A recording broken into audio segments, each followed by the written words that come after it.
Alright, YouTube, I've actually got a sore throat tonight, so if I sound a little bit more low-key and I just seem a little bit off, it's because I don't know whether it's allergies or whether I've got a cold or something. I don't feel too weak anymore. I did for part of the day, but it might have just been the heat wave we're going through. But anyway, right into the video here. Bernie Sanders is a madman. And I was not actually aware of the audio clip from 1985 where he's praising breadlines. I guess I don't think he quite understood why what he was saying came off as so bad. And in retrospect, I'm sure he wishes, my God, I was a dumbass for saying that back in the 80s when I was, he was probably stoned at the time. The idea behind what he said, and you can, of course, look in the description, there's a link to the video of him actually saying it, don't take my word for it. I guess the idea was that it was better to see like bread lines in a socialist country where people are getting, I guess, the rudimentary necessities of what they need to at least survive, if not thrive, as opposed to some countries, which at the time, if you frame it in the 1980s, you're looking at places like Rwanda or whatever, that are just totally fucked up beyond belief. There's no food security even for, in some cases, the upper middle class. And what you have are wealthy people that just take everything. I think there are several things to say here, though. First and foremost, the fact that bread lines are in a country doesn't mean that the elite of that country is not still sipping on $1,000 bottles of wine and eating expensive caviar and stuff. Of course they are. Stalin did it. All of these other communist and socialist sort of tin horn dictators have done it throughout time. There hasn't been a single one that's actually lived the same type of life as the people they had supposedly liberated and were lording over. I think the one exception you could make would be Che Guevara, who of course tortured people, was a virulent bigot actually, especially towards blacks, called them indolent and lazy, and I don't think many of the college kids wearing Walmart t-shirts with his face emblazoned upon them understand the nature of who he was.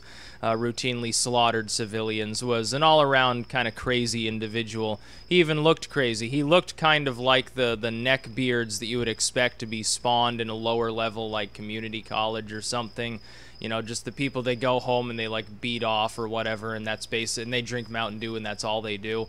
That's Che Guevara in a nutshell. Then you have other esteemed figures like General Mao, who, you know, accidentally killed 30 million people because he uprooted the entire social order and fucked up with famine. He also had, there was a certain type of songbird he ordered killed because he thought they were a pest, and then locust swarms came because there were no more birds to keep them in check and kind of fuck things up.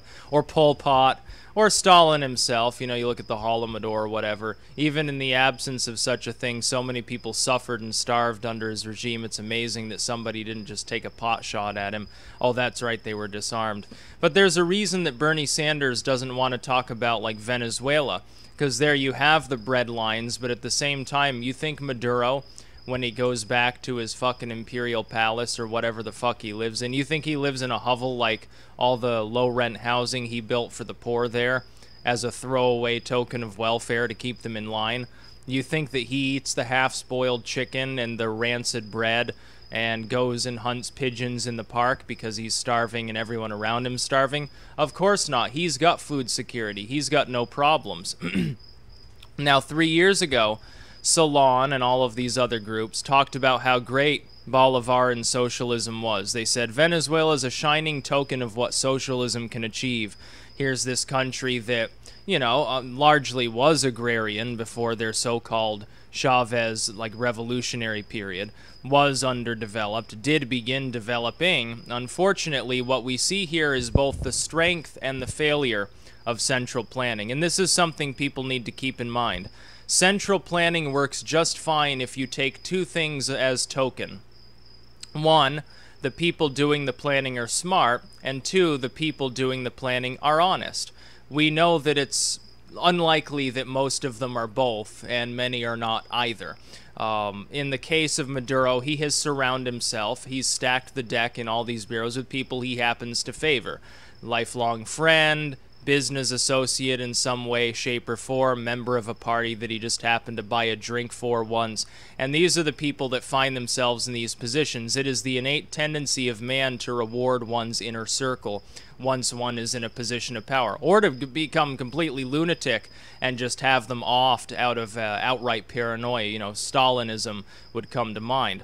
Unfortunately, because of this human tendency, what happens with central planning is typically you don't get the best and brightest running the groups that are actually trying to control the currency, trying to control production, trying to cap the costs, trying to raise the wages, trying to make sure there's no graft, waste, fraud, and abuse sort of stuff. It just doesn't work. We've got enough waste, fraud, and abuse under our mediocre interventionist system.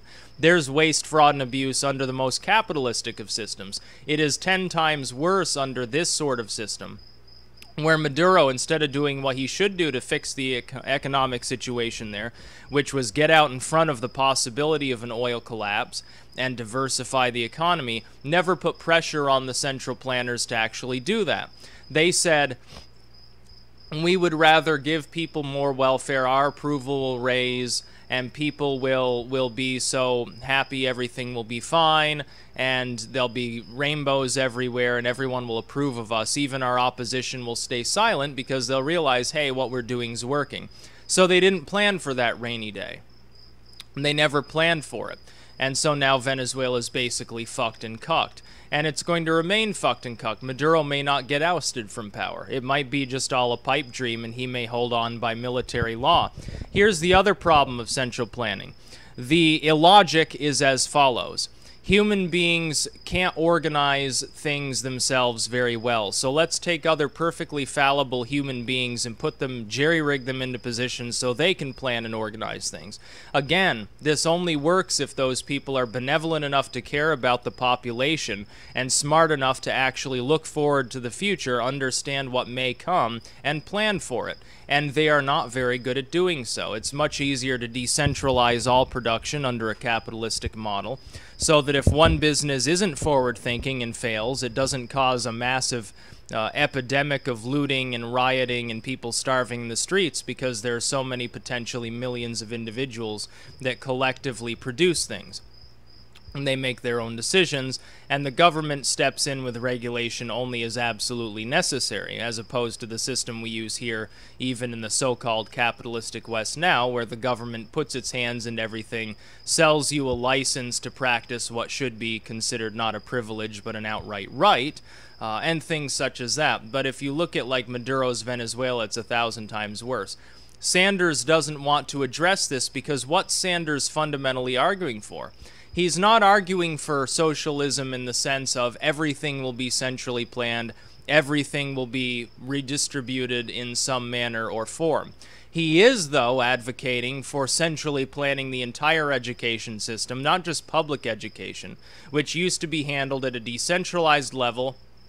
There was competition involved because the states largely handled it. That's been fucked into the ground now. There's a reason our educational system's failing, because the federal government doesn't know how to plan education very well. He's seeking to then federalize secondary education, colleges and universities and trade schools and so forth, which means no more competition for you. Prices will skyrocket. There will be no reason for anyone in these positions, which will essentially become bureaucratized, to even bother teaching their students. We will fall further behind.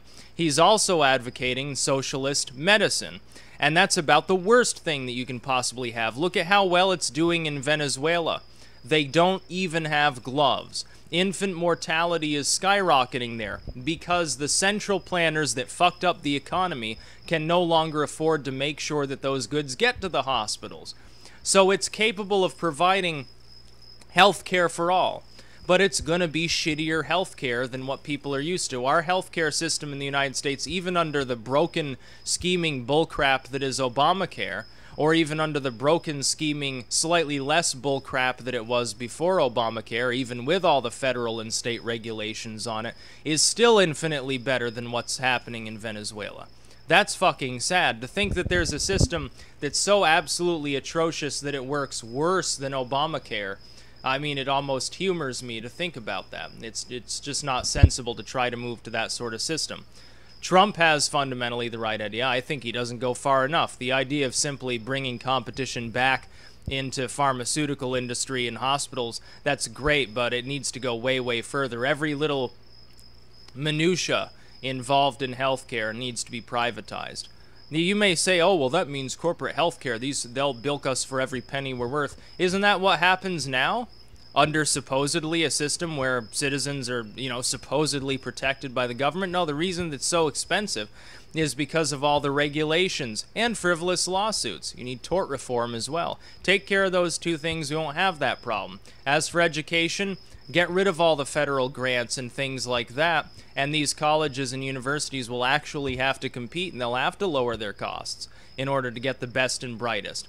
We don't need people who had a 1.5 GPA in high school going to Harvard. It's just not necessary. We don't need to affirmative action blanda it up and take a bunch of people who can't actually compete in those fields and throw them into universities that they're no good for. They shouldn't be in those universities. Yes, they may have a pie-in-the-sky dream about one day going to Oxford or going to Princeton or something, but at the end of the day, some of those people are simply not mentally capable of doing that. Now, there's no guarantee someone with a 4.0 GPA, honors society, everything else they could possibly have going for them, there's no guarantee even they'll make it in a place like Harvard or Princeton. So why would you take a bunch of affirmative action kids or lower class individuals who, had like a C average and put them in Oxford or something and pretend that you're doing the world some great service? You can call that humanitarian. I call it stupidity. I call it denying a slot and upping the cost for everyone, number one, and denying a slot to someone more well qualified for that position. You may think that's heartless, but at the end of the day, no. We need a meritocratic system when it comes to education. As far as healthcare goes, basic preventative screening, yeah, it should be covered for everybody. But all this other bullcrap added time and time again by layer after layer of stupidity from Obamacare doesn't work any better than Maduro's system works, hardly. And Bernie Sanders wants it all. Bernie Sanders is an abject lunatic. Now, when he sees these bread lines in Venezuela, which is what they have, and they have half as much bread as the Soviet bread lines did at this point. Where's his answer for that? He was applauding such a thing before. Is he going to continue applauding this same exact style of model? High spending, extreme taxes, state control of most aspects of life, a largely disarmed population. This sounds a lot like what Bernie Sanders advocates. I would consider that socialism. It's even funnier when people who are proponents of socialism try to disown Venezuela when a few years ago they were chanting about how great it was. Oh, it's a shining beacon of hope in the otherwise dark world of evil capitalistic imperialism. Oh, look, they're doing fine. They're buying dishwashers now. They're buying microwaves and iPods and stuff. Oh, so see, socialism can work. It's like a worker's utopia. Oh, that's right. The murder rate in Caracas is about as high in the civilized world as it could possibly be. Yeah, people are looting water trucks. They don't even have access to clean water. Okay, this is your worker's paradise. See, that's not what I want for the United States. I would assume that even most of the Bernie bots that pretend that he's some great savior, even though he's a half-assed war hawk, I would like to think that's not the kind of the United States they want either. All you have to do is look at the kind of model Venezuela uses, compare it to what Bernie Sanders is saying. Why is it that time after time, people say, well, once a person gets into power in a corporation, it corrupts them. They can't be trusted for anything. But yet these same people say, oh, but these people in the government, they can be trusted with that sort of power. What makes them any intrinsically different? The fact that they were voted for means absolutely nothing. It means nothing. The fact that they were democratically elected makes them no more or less honest than some tin-horn dictator. You can have an outright dictator who brutally crushes all opposition, who actually cares about their people, and you can have some democratically elected leader who just doesn't give a fuck. Take a look at Bush. Do any of you argue that he was corrupt? Well, he was elected into that position by a popular vote, more or less. We'll let Florida go for the moment. The point stands, though. It doesn't matter. Bernie Sanders, if elected, wants to bring that essential kind of model here. Not in every aspect of the economy, but it's going to be a disaster. Also, there's no way we can rightfully afford it. That's about all. Peace out.